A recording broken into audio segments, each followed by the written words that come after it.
Good morning student, it's your science classes and today we will discuss transfer of heat. Previously we already discussed about the heat, temperature, measuring devices and the thermometers, differences of the thermometers, and right now we are discuss the heat transfer. So let's discuss the topic. See, transfer of heat, that means the flow of heat और the energy, क्योंकि heat भी form of energy है, तो हम ये कह सकते हैं the flow of heat that mean the flow of energy. Energy का फ्लो एक रीजन से दूसरे रीजन में कैसे होगा, वो रीजन क्या होंगे, from the hot region to the cold region. Okay, ये जो हीट का ट्रांसफ़र है या एनर्जी का फ्लो है, ये हॉट रीजन से कोल्ड रीजन की तरफ होगा, जो कि आपके डायग्राम्स में बताए गए हैं। सी इन द डायग्राम। इस डायग्राम में ये जो हॉट रीजन है, जहाँ पे वार्म बताया गया कि वहाँ पे हीट को शो किया गया है डायग्राम में, और ये कोल्ड रीजन है, ब्लू रीजन। ओके, और हॉट रीजन से कोल्ड रीजन के डायरेक्शन में ये हीट का ट्रांसफ़र हो रहा है। तो इससे क्या होगा, ये जो कोल्ड रीजन है ब्लू कलर का, ये भी धीरे धीरे वार्म होने लगेगा। Okay, that is the heat transfer, that is a form of heat transfer. और हीट का ट्रांसफ़र 3 वेज से हो सकता है, 3 तरीके हैं उसके, ठीक है। कंडक्शन, कन्वेक्शन एंड रेडिएशन, ये 3 जो प्रोसेस है इसके थ्रू ही हीट के ट्रांसफर्स होते हैं। और ये डिपेंड करता है कि वो ऑब्जेक्ट क्या है या मटेरियल्स क्या है जिसमें ये हीट का ट्रांसफ़र होगा। बस उस मटेरियल के बेसिस पे ही इस टॉपिक को समझना है, ठीक है। So come to the first one, that is a conduction. First one is a conduction. Heat transfer कैसे होगा, कंडक्शन प्रोसेस के थ्रू। इसमें फ्लो ऑफ हीट या energy from hot object to the cold object, ये object के basis पे होगा, ठीक है। दैट मीन्स यहाँ पे जो ऑब्जेक्ट है वो सॉलिड फॉर्म में होंगे। सॉलिड फॉर्म की जो ऑब्जेक्ट्स है दैट इज़ कॉल्ड कंडक्टर। जो सी यहाँ पे कंडक्टर है, वो ऑब्जेक्ट को हम कंडक्टर कहेंगे, जो अपने में से एनर्जी को या हीट को फ्लो होने देते हैं। The objects that can allow the heat to flow through them, खुद से जो अपने में से हीट को फ्लो होने देते हैं, दैट इज़ कॉल्ड कंडक्टर। और इसी कंडक्टर के थ्रू ही कंडक्शन प्रोसेस होता है। ओके, जब कंडक्टर अपने में से हीट को फ्लो होने देंगे तभी कंडक्शन प्रोसेस होगा।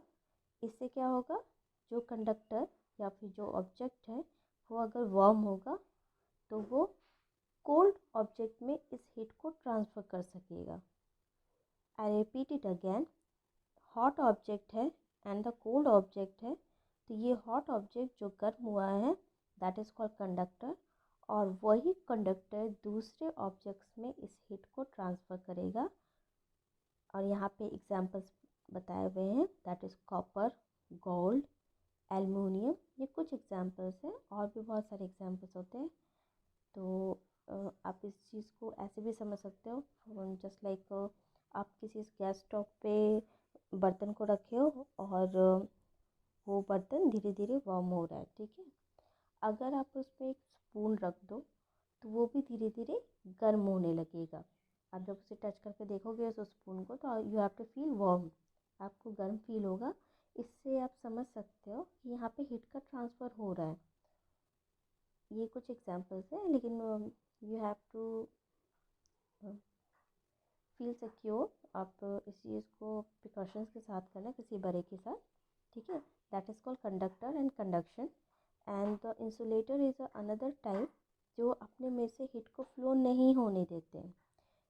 वो ऑब्जेक्ट जो अपने में से अलाउ नहीं होने देते, do not allow the flow of heat from them, अपने में से वो हीट को अलाउड नहीं करेंगे, just like wood, plastic and styrofoam, जैसे थर्मोकोल वगैरह होते हैं ना, वो अपने में से हीट को ट्रांसफ़र नहीं होने देते, हम उसे इंसुलेटर कहते हैं।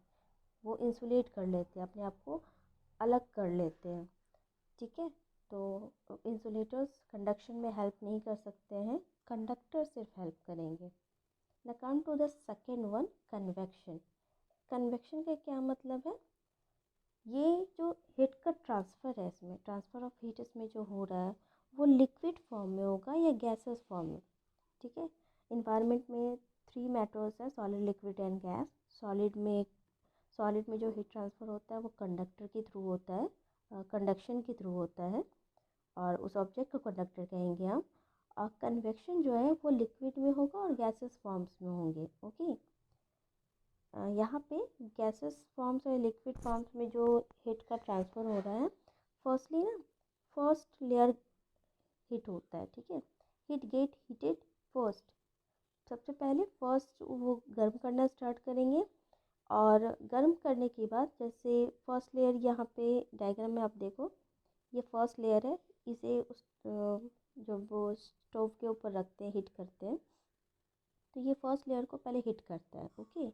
और ये जो हीटेड मॉलिक्यूल्स हैं वाटर के, वो गर्म होके लाइटर हो जाती है, लाइटर पार्टिकल्स में कन्वर्ट हो जाती है, ठीक है।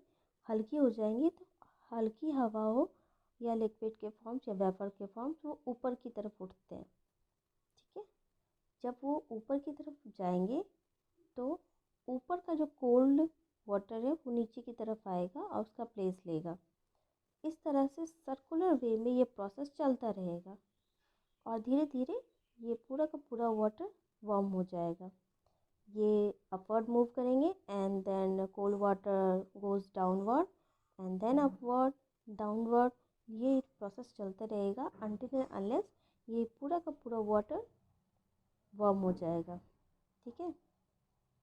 इसलिए जो कन्वेक्शन प्रोसेस है, ये आप इसे भी एक्सपेरिमेंटली घर पे कर सकते हो। किसी बर्तन में आप पानी ले लो और उसे गैस स्टोव के ऊपर रखो, बट हमेशा ध्यान रखना ये किसी बड़े की प्रेजेंस में ही करना इसे, क्योंकि आप लोग छोटे हो भी, तो बी केयरफुल। और जब उस बर्तन में आप पानी को रख रहे हो तो you have to touch the first layer. आप अप साइड से फर्स्ट लेयर जब फिंगर्स उसमें डालोगे पानी में, फर्स्ट लेयर को टच करो and you have to feel cold, ठीक है। आपको वो पानी ठंडा ही लगेगा पहले इनिशियली जब आप गैस स्टोव स्टार्ट कर रहे हो। उसके बाद जब धीरे धीरे आप फिंगर्स को डाउनवर्ड डायरेक्शन में लेके जाओगे तो आपको नीचे का जो लेयर है, जो फर्स्ट हीट हो रहा है, आपको वो वार्म फील होगा। This is the process of convection. और आफ्टर फ्यू मिनट्स आप जब अगेन फिंगर्स को से टच करोगे वाटर को, आपको पूरा का पूरा वो वाटर जो है वो सेम हीटेड लगेगा, एक जैसा हीटेड, एक जैसा वार्म हो चुका है वो, ठीक है। That is the process of convection. ये सेम एज इट इज़ होता है सी वाटर के साथ भी। जब सनलाइट की रेडिएशन से, सनलाइट की रेज से सी वाटर का first layer, upper layer warm हो जाएगा, गर्म हो जाएगा, and then it goes downward to the middle layer. वो धीरे धीरे मिडिल लेयर में को भी गर्म करने लगेगा, बट वो लोअर लेयर को गर्म इसलिए नहीं कर पाता है क्योंकि सनराइज़ और सनसेट का जो टाइम ड्यूरेशन है ये मैच नहीं करता, ये काफ़ी कम है। और सी वाटर का जो डेप्थ है वो काफ़ी ज़्यादा है, तो सनलाइट नीचे तक रीच नहीं कर पाते हैं बॉटम तक, इसलिए सी का फर्स्ट लेयर ही गर्म हो पाता है और मिडिल लेयर के कुछ पार्ट्स। ये प्रोसेस है कन्वेक्शन का, और ये ऐसे ही सर्कुलर वे में कन्वे करते हैं पार्टिकल्स को, हॉटर टू कोल्डर जाएंगे और उसे वार्म करते रहेंगे। That is the process of convection, okay.